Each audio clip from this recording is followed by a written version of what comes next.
Firstly, we need to read how many rows and cuts by our eyes, then we can measure the row position with calipers. Take the key in video as example. There are 2 rows, row 1 position is 310, row 2 position is 610. It needs dimple decoder and dimple cutter to duplicate this type of keys. Click Trace Duplication, Dimple Key, in Program. Fix the key well on S1B as shown in the figure, tighten the jaw, reference key is a tip alignment.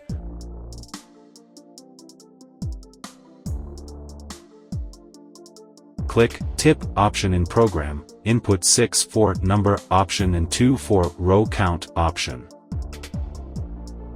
Click Key Positioning, machine will detect the key position to know where the key blade is.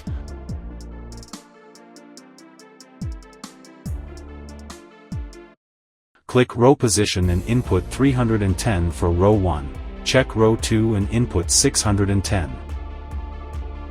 Click Automatically Decode, the machine will read the biddings automatically.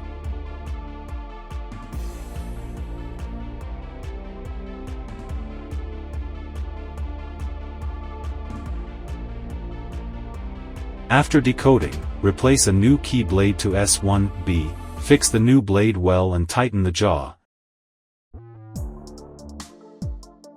Click Cut to start cutting.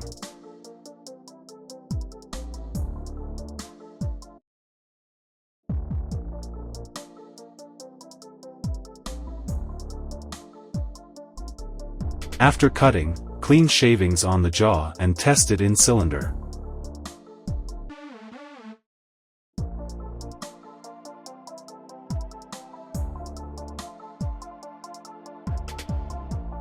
It supports to import the key data from trace duplication to custom key.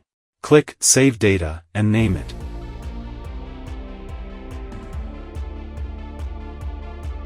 Click the export shape icon and finished. Back to home page and click Custom Key, we will find the key profile we just saved.